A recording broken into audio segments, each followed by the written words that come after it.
അങ്ങനെ അലീനയോട് സംസാരിച്ച് തൻ്റെ വിവാഹ അഭ്യർത്ഥനയൊക്കെ അലീനയോട് പറഞ്ഞ് തിരിച്ചെത്തുന്ന മനുവിനോട് കമലയും ശിവേട്ടനൊക്കെ ആദ്യം ചോദിക്കുന്നത് എന്തായി ഹരിയുടെ കാര്യത്തിൽ അലീന എന്തെങ്കിലും പറഞ്ഞു എന്നുള്ള ആകാംക്ഷയാണ് അവരുടെ മുഖത്തുണ്ടായിരിക്കുക. അപ്പം മനു അപ്പം തന്നെ എടുത്തിടയ്ക്ക് പറയുന്നുണ്ട്, ഞാൻ അലീനയോട് സംസാരിച്ചിട്ടുണ്ട്. ഹരിക്കെന്നല്ല ആർക്കും വേണ്ടിയും ശരണ്യയോട് ഒന്നും റെക്കമെൻഡ് ചെയ്യാൻ അലീന തയ്യാറല്ല. പിന്നെ തെറ്റ് ചെയ്ത ഒരാൾക്ക് വേണ്ടി അവൾ ഒരിക്കലും അത് ചെയ്യില്ല അച്ഛാ. ഞാൻ ആദ്യം അത് പറഞ്ഞതല്ലേ. പിന്നെ നിങ്ങളൊക്കെ നിർബന്ധിച്ചതുകൊണ്ട് മാത്രമാണ് ഞാൻ ഒരിക്കൽ കൂടി അലീനയോടും ബാലചന്ദ്രൻ്റെ അങ്കിളിനോടും സംസാരിച്ചത്. രണ്ടുപേരും എന്നോട് ഒരേ കാര്യമാണ് പറഞ്ഞത്. തെറ്റ് ചെയ്ത ആൾക്ക് വേണ്ടി അലീന ഒരിക്കലും റെക്കമെൻഡ് ചെയ്യില്ല.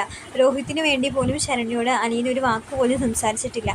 അങ്ങനത്തെ അവൾ പിന്നീട് നമ്മുടെ ഹരിക്ക് വേണ്ടിയിട്ട് അങ്ങനെ ചെയ്യുന്ന അച്ഛനും അമ്മയ്ക്കും തോന്നുന്നുണ്ടോ? ഒരിക്കലുമില്ല. പിന്നെ ഹരി ചെയ്തത് ചെറിയ കുറ്റമൊന്നുമല്ലല്ലോ. പ്രേമിക്കുന്ന പെൺകുട്ടീനെയല്ലേ അവൻ ഇങ്ങനെ ചെയ്തത്. അവന് ശിക്ഷ കിട്ടട്ടെ എന്ന് തന്നെയാണ് അവളും വിചാരിക്കുക എന്നൊക്കെ മനു പറഞ്ഞ് ബോധ്യപ്പെടുത്താൻ ശ്രമിക്കുന്നുണ്ട്. അച്ഛന് മനസ്സിലായിട്ടുണ്ടെങ്കിലും കമലയ്ക്ക് അത് മനസ്സിലാവുന്നില്ല കേട്ടോ. കമല എടുത്ത വഴിക്ക് പറയുന്നുണ്ട് അവൾ അങ്ങനെ തന്നെ ചെയ്യുള്ളൂ. കാരണം അവൾക്ക് ഹരിയോട് പണ്ടേ ദേഷ്യമാണ്. അവൾ ഈ കുടുംബത്തിലേക്ക് വന്ന് കയറിയപ്പോൾ മുതൽ തുടങ്ങിയ പ്രശ്നങ്ങളാണ് ഇവിടെ നെടുമ്പരക്കിലും. അവൾ വന്നിട്ടുണ്ടായിരുന്നില്ലെങ്കിൽ ഈ പ്രശ്നങ്ങളൊന്നും നടക്കില്ലായിരുന്നു എന്നൊക്കെ പറഞ്ഞ് അലീനയുടെ മേത്ത് കുറ്റങ്ങൾ ചാരാൻ നോക്കുമ്പോൾ മനു പറയുന്നുണ്ട്, അമ്മയും ആൻറ്റിയൊക്കെ എന്താ ഇങ്ങനെ എപ്പോഴും അത് അലീനയുടെ മണ്ടയ്ക്കിടാനേ നിങ്ങളൊക്കെ ശ്രമിക്കുന്നുള്ളൂ. ഹരി അത്ര നല്ല പുള്ളിയാണെന്നാണ് അമ്മ വിചാരിച്ചിരിക്കുന്നത്. അവൻ എന്ത് കൊണ്ടുവരുതായ്മ ചെയ്താലും അമ്മ അവനെ സപ്പോർട്ട് ചെയ്തിട്ടല്ലേ ഉള്ളൂ. ആ അമ്മ തന്നെയാണ് അവൻ ഈ ഗതിയിൽ കൊണ്ടെത്തിച്ചത്. മക്കൾ തെറ്റ് ചെയ്യുമ്പോൾ അത് ചൂണ്ടിക്കാണിക്കുകയും ശിക്ഷ കൊടുക്കുകയും ചെയ്യുന്നത് അമ്മയുടെ ഉത്തരവാദിത്തമായിരുന്നു. അത് അമ്മ ചെയ്തിട്ടുണ്ടായിരുന്നില്ല. മകനെ ലാളിച്ച് വളർത്തിയതല്ലേ, അപ്പോൾ അനുഭവിച്ചോ. അവൻ ചെയ്തത് തെറ്റ് തന്നെയാണ്. എന്നിട്ടും നാണമില്ലാതെ നിങ്ങളുടെ വാക്ക് കേട്ടിട്ട് ഞാൻ അലീനയോട് സംസാരിക്കാൻ പോയില്ലേ. അതിനുള്ളൊരു മര്യാദയെങ്കിലും നിങ്ങൾ എനിക്ക് തരണ്ടേ. നിങ്ങൾ തന്നില്ലല്ലോ. നിങ്ങളുടെ മകന് വേണ്ടിയിട്ട് എന്തിനാണ് അലീന ശരണ്യയോട് പറയേണ്ട ആവശ്യം? അവൻ നല്ല സ്വഭാവക്കാരനൊന്നല്ലല്ലോ. അലീനയോടും അവൻ ഇതന്നെയല്ലേ ചെയ്യാൻ ശ്രമിച്ചത്. അവൾ അനാഥയാണ്, ആരുമില്ലാത്തവളാണെന്നൊക്കെ വിചാരിച്ച് നിങ്ങളൊക്കെ അവളെ കുറേ ചവിട്ടി തേച്ചതാണ്. ഇനി ഞാനത് സമ്മതിക്കില്ല. അവൾക്ക് എന്നെ ഇഷ്ടമാണ്, എനിക്ക് അവളെ ഇഷ്ടമാണ്. ഞാൻ വിവാഹം കഴിക്കുകയാണെന്ന് വെച്ചാൽ അലീനെ മാത്രമായിരിക്കും. പിന്നെ അലീന അനാഥയാണ് എന്നുള്ള കാര്യം അത് നിങ്ങളൊക്കെ അങ്ങ് മറന്നേക്ക്. അച്ഛനറിയാം അലീന ആരാണെന്നും എന്താണെന്നും എങ്ങനെയാണ് ഇവിടെ എത്തിപ്പെട്ടതെന്നും. അറിയാലോ അച്ഛാ, ഞാൻ കൂടുതൽ വിശദീകരിക്കേണ്ടല്ലോ. ഇന്ത്യ ജീവിതത്തിലൊരു പെൺകുട്ടി ഉണ്ടെങ്കിൽ അത് അലീന മാത്രമായിരിക്കും. അതിന് ആരെന്തൊക്കെ പറഞ്ഞാലും ഞാൻ എൻ്റെ മനസ്സിൽ എന്താണ് തോന്നുന്നത് അതേ ചെയ്യുള്ളൂ.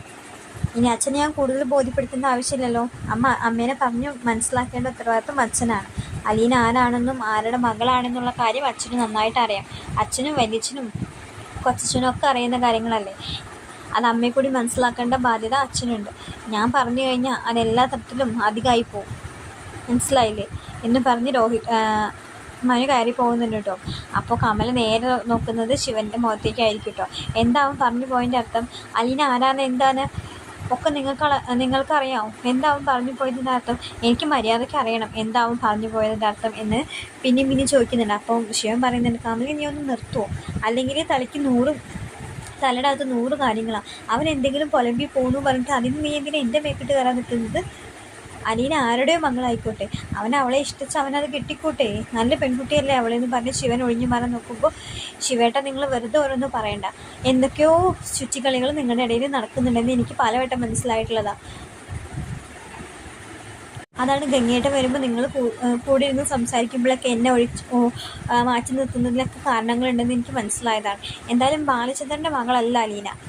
പിന്നെ ആരുടെ മകൾ അവളെ എനിക്കറിയണം എന്ന് പറഞ്ഞ് ശിവനെ കുറേ ഭീഷണിപ്പെടുത്തുന്നു. ശിവനെ വെറുതെ വിടുന്നില്ല. ചോദിച്ച് അവസാനം സഹിയിട്ട് ശിവൻ സത്യങ്ങളൊക്കെ തുറന്നു പറയുകയാണ്. ആരാണ് എന്താന്നൊക്കെ കമലയോട് തുറന്നു പറയേണ്ട ഒരു ഗതികേട് ശിവന് വരികയാണ് കേട്ടോ. അങ്ങനെ ശിവൻ പറഞ്ഞതിൽ പിന്നെ കമല പിടിച്ചു കയറുകയാണ് കേട്ടോ. അപ്പോൾ അവൾ ഇത്രയും കാലം നെകളിച്ച് നടന്നതൊക്കെ ഇങ്ങനത്തെ കാര്യങ്ങളൊക്കെ ചെയ്തു വെച്ചിട്ടാണല്ലേ. ആ സ്വഭാവം അവളുടെ മക്കൾക്കും കിട്ടാതിരിക്കില്ല എന്നൊക്കെ പറഞ്ഞ് വൈജീനെ കുറേ കുറ്റം പറയുന്നുണ്ട് കേട്ടോ. വൈജീനെ താഴ്ത്തി കെട്ടാൻ കിട്ടുന്നൊരു അവസരമാണ്. രോഹിത് പുറത്തിറങ്ങിയതിൽ വൈജിക്കൊരു അഹങ്കാരം ഉണ്ടല്ലോ. അപ്പോൾ അത് ഇല്ലാതാക്കാൻ കിട്ടിയൊരു അവസരമാണ് കമലയ്ക്ക്. അത് കമല അതുപോലെ തന്നെ ഉപയോഗിക്കുന്നുണ്ട്. അങ്ങനെ തന്നെ വൈജീനെ വിളിച്ച് കാര്യങ്ങൾ അന്വേഷിക്കുന്നുണ്ട്. എന്നിട്ട് പറയുന്നുണ്ട്, ഇങ്ങനെ മനു അവിടെ വന്നിട്ടുണ്ടാകുന്നില്ലേ, ഞാൻ ഹരിക്ക് വേണ്ടി റെക്കമെൻഡ് ചെയ്യാനൊക്കെ പറഞ്ഞിരുന്നു എന്നൊക്കെ പറയും. എന്നൊക്കെ പറഞ്ഞു തുടങ്ങുമ്പോൾ വൈജയ്ക്ക് ഒരു കളിയാക്കൽ പോലെയാണ് കമലയോട് സംസാരിക്കേണ്ടത്. വൈജ പറയുന്നുണ്ട്, എന്നിട്ട് എന്താ കമലയെടുത്തി അവൾ കേൾക്കുമോ? വെറുതെ എല്ലാവരുടെ മുന്നിൽ നാണം കിടാന്നല്ലാതെ. ഹരി തെറ്റ് ചെയ്തിട്ടുണ്ടെങ്കിൽ ഹരി ശിക്ഷ അനുഭവിക്കേണ്ടതേ വരും. രോഹിത് പിന്നെ അങ്ങനെയൊന്നും ചെയ്യാത്തതുകൊണ്ടാണ് അവൻ രക്ഷപ്പെട്ടത്. പിന്നെ എൻ്റെ പ്രാർത്ഥനയും, അല്ലാതെ അലീന ഒന്നും ചെയ്തിട്ടല്ല എന്നൊക്കെ വൈജ് പറയുമോ. അപ്പോൾ കമല പറയുന്നുണ്ട്, എൻ്റെ മകൻ തെറ്റ് ചെയ്തു വെച്ചാൽ അതിന് കൂട്ടു നിന്നത് രോഹിത്തും കൂടിയല്ലേ, പിന്നെ രോഹിത്ത് മാത്രം പുറത്തും എൻ്റെ മകൻ അകത്തും കിടക്കുന്നത് ശരിയല്ലല്ലോ വൈജ എന്നൊക്കെ പറയുമ്പോൾ വൈജ പറയുന്നുണ്ട്, അതൊന്നും എനിക്കറിയില്ല, തെറ്റ് ചെയ്തവർ വെള്ളം കുടിക്കുക ചെയ്യും കമലെടുത്തി, അതിലിപ്പോൾ നമ്മൾ അങ്ങോട്ടും ഇങ്ങോട്ടും പറഞ്ഞിട്ടൊന്നും കാര്യമില്ല എന്ന് പറയുമ്പോൾ എന്ത് ചെയ്യാൻ, തെറ്റ് ചെയ്തവരെല്ലാം വെള്ളം കുടിക്കുമല്ലോ, നെയ്യും അത്ര നല്ല പുള്ളിയൊന്നും അല്ലല്ലോ എന്ന് വൈജയോട് മുന കുത്തി സംസാരിക്കുമ്പോൾ വൈജ പറയുന്നുണ്ട്, എന്താ കമലെടുത്തി അങ്ങനെ പറഞ്ഞതിൻ്റെ ഉദ്ദേശം? കമലെടുത്തി എന്തോ മനസ്സിൽ വെച്ച് പറഞ്ഞതാണല്ലോ. അതെ, ഞാൻ മനസ്സിൽ വെച്ചിട്ട് തന്നെ പറഞ്ഞത്. ഇപ്പോഴല്ലേ ഓരോരുത്തരുടെ തനി സ്വഭാവവും തനി നിറവും മനസ്സിലാവുന്നത്. എന്ത് മനസ്സിലായെന്ന്? കമലെടുത്തി എന്തെങ്കിലും മനസ്സിൽ വെച്ചിട്ട് പറയുന്നത്. എന്തെങ്കിലും പറയാനുണ്ടെങ്കിൽ നേരെ പറയുക. എൻ്റെയൊക്കെ സ്വഭാവം അങ്ങനെ, അല്ലാതെ ഒന്നും മറച്ചു വെച്ചും മനസ്സിൽ വെച്ച് ഞാൻ സംസാരിക്കാറില്ല അറിയുമ്പോൾ കമൽ പറയുന്നുണ്ട്, എനിക്കതിൻ്റെ ആവശ്യമൊന്നുമില്ല, പറയാനുള്ളത് നേരിട്ട് പറയാൻ എനിക്കൊരു മടിയില്ല. ഇപ്പോഴാണ് ഞാൻ ചില സത്യങ്ങളൊക്കെ മനസ്സിലാക്കി തുടങ്ങിയത്, ചില ആൾക്കാരെ പറ്റിയും. നീ കല്യാണത്തിന് മുന്നേ ആഗ്രഹിച്ചത് എന്താ ചെയ്താർന്ന് വൈജ എന്ന് ചോദിക്കുമ്പോൾ തന്നെ വൈജ ഞെട്ടുന്നുണ്ട് കേട്ടോ. എന്തിനാ ഇപ്പോൾ കമലെടുത്തി അതൊക്കെ അറിയുന്നത് എന്നൊരു ഭാവം വൈജയുടെ മുഖത്തുണ്ടാവത്തോ. എന്താ കമലെടുത്തിക്ക് അറിയുന്നുണ്ടായിരുന്നില്ലേ ഞാൻ ആഗ്രയിൽ എന്താ ചെയ്തിരുന്നതെന്ന്? ഭയം മനസ്സിലൊളിപ്പിച്ച് തന്നെ വൈജ മറുപടി പറയുന്നുണ്ട്. അപ്പോൾ കമല പറയുന്നുണ്ട്, എനിക്ക് മുഴുവനായിട്ട് അറിയില്ലായിരുന്നു, നീ അവിടെ ജോലി ചെയ്യാമെന്നറിയുന്നുണ്ടായിരുന്നു, പക്ഷേ നിനക്ക് അവിടെ വേറൊരു ബന്ധമുണ്ടായിരുന്നു എന്നുള്ള കാര്യം എനിക്കറിയില്ലായിരുന്നു എന്ന് കമല പറയുന്നതും അത് കേട്ടതും വൈജി ഞെട്ടുന്നതൊക്കെ ഒരുമിച്ചായിരുന്നു കേട്ടോ. എന്താ കമലെടുത്തി പറഞ്ഞത്? ഞാനൊക്കെ അറിഞ്ഞിട്ടാണ് പറയുന്നത് വൈജി, നിൻ്റെ എല്ലാ കള്ളക്കളികളും ഞാൻ അറിഞ്ഞു. നീ ഇത്ര കാലം പാവം ബാലചന്ദ്രനെ ചതിക്കായിരുന്നില്ലേ. എല്ലാം ഇങ്ങനത്തെ ഒരു സ്വഭാവക്കാരിയാണ് നീ എന്ന് തിരിച്ചറിഞ്ഞ എന്നോ അയാൾ ഡിവോഴ്സ് ആക്കിയായിരുന്നേ. ഇങ്ങനത്തെ സ്വഭാവമൊക്കെ ഉണ്ടായിരുന്നിട്ടാണോ നീ വലിയ പതിവ്രത ചമഞ്ഞതും ആ ബാലചന്ദ്രനെ കുറ്റം പറഞ്ഞതൊക്കെ? ഇങ്ങനത്തെ ഒരാളായിരുന്നു നീ എന്ന് ഞാൻ മനസ്സിൽ പോലും ധരിച്ചിട്ടുണ്ടായിരുന്നില്ല എന്നൊക്കെ പറഞ്ഞ് കമല സംസാരിക്കാൻ തുടങ്ങിയിട്ടോ. കമലയ്ക്ക് കിട്ടിയൊരവസരം കമല നന്നായിട്ട് മുതലെടുക്കൂട്ടോ.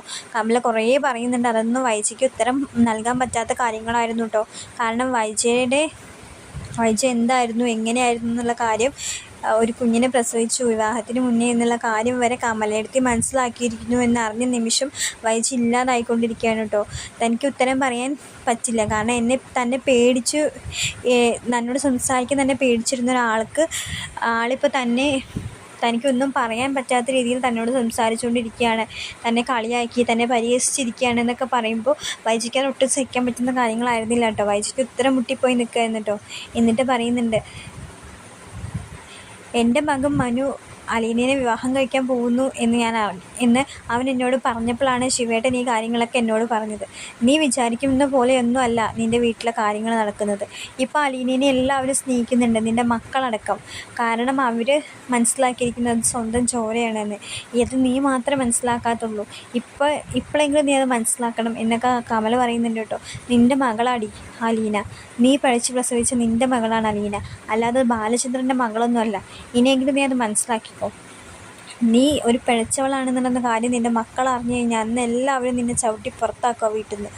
നീ ഇത്രയും കാലം അഹങ്കരിച്ച് നടന്നിരുന്ന നിൻ്റെ എല്ലാ പ്രൗഢിയും നഷ്ടമാവാൻ പോവുകയാണ് വൈജി. നിനക്ക് ഇനി ഒന്നൊന്നായി തിരിച്ചടികൾ വന്നുകൊണ്ടിരിക്കുകയാണ്. എല്ലാവരും ഇതറിയും. നാട് മൊത്തം ഇത് പാട്ടാവും. അന്ന് നീ ഇല്ലാണ്ടാവും. നീ കാണിച്ച അഹങ്കാരത്തിനൊക്കെ നിനക്ക് തിരിച്ചടി കിട്ടിക്കൊണ്ടിരിക്കുകയാണ്. ഇത്രയും കാലം ആ പാവം ബാലചന്ദ്രനെ ചതിച്ച് ആ കുടുംബത്തിനെ വഞ്ചിച്ച് നീ അവിടെ കഴിഞ്ഞുകൂടല്ലേ ഉണ്ടായിരുന്നത്. അതിനുള്ള തിരിച്ചടികൾ നിനക്ക് കിട്ടിക്കൊണ്ടിരിക്കും. എനിക്ക് എൻ്റെ മകൻ കാരണം തിരിച്ചടികൾ കിട്ടിയിട്ടുണ്ട്, പക്ഷെ നിനക്ക് നീ കാരണം തന്നെ തിരിച്ചടികൾ കിട്ടും. നീ ചെയ്തു വെച്ച് നിൻ്റെ തെറ്റുകൾ കാരണം നീ ഇനി അനുഭവിക്കാൻ പോകുന്നേ ഉള്ളൂ, അനുഭവിക്കാൻ കിടക്കുന്നേ ഉള്ളൂ. മനസ്സിലായോ? ഞാൻ വെക്കട്ടെ. ഇതറിഞ്ഞപ്പോൾ എനിക്ക് നിന്നോട് ചോദിക്കണം എന്ന് തോന്നി, അതിന് മാത്രം ഞാൻ വിളിച്ചതാണ്. അതിനു വേണ്ടി മാത്രം. ഒരു പിഴച്ചവളാണ് എൻ്റെ ഭർത്താവിൻ്റെ സഹോദരി എന്നറിഞ്ഞപ്പോൾ നിൻ്റെ തന്നെ തൊലി ഉരിഞ്ഞു പോയി.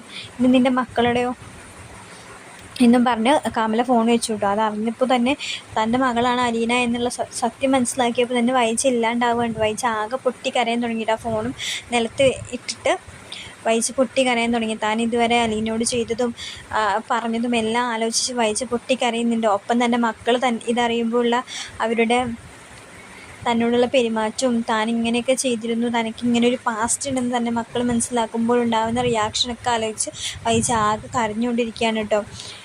പക്ഷെ മക്കൾ അറിയുമ്പോഴും മക്കളുടെ ഭാഗത്തുനിന്ന് വലിയ പ്രശ്നങ്ങളൊന്നും ഉണ്ടാവില്ല. അമ്മയ്ക്ക് പറ്റിയൊരു തെറ്റ് എന്ന രീതിയിലാണ് അവരിതിനെ കണക്കാക്കുള്ളൂ. കാരണം അലീനയാണ് ആ മകളെന്ന് മനസ്സിലാക്കുമ്പോൾ, കാരണം അലീനയെ ഇപ്പോൾ എല്ലാവരും സ്നേഹിച്ചു തുടങ്ങിയ സമയമായതുകൊണ്ട് അവർക്ക് ആർക്കും വൈജയോടൊരു വെറുപ്പോ ദേഷ്യമോ ഒന്നും തോന്നുന്നില്ല കേട്ടോ. കാരണം അലീനേനെ അവർ അത്ര ഇഷ്ടപ്പെടുന്നുണ്ട്. അലീനേനെ സ്വന്തം ചേച്ചിയായിട്ട് അംഗീകരിക്കാൻ അവർക്ക് ആർക്കും ഒരു പ്രശ്നം ഇല്ലാത്തതുകൊണ്ട് തന്നെ അവരത് അത്ര വലിയ പ്രശ്നമാക്കൊന്നുമില്ല കേട്ടോ. അങ്ങനെയാണ് കഥയിൽ വരുന്നത്. അപ്പോൾ വീഡിയോ ഇഷ്ടമായി കഴിഞ്ഞാൽ എല്ലാവരും ഒന്ന് ലൈക്ക് ചെയ്യണം, സബ്സ്ക്രൈബ് ചെയ്യണം. താങ്ക്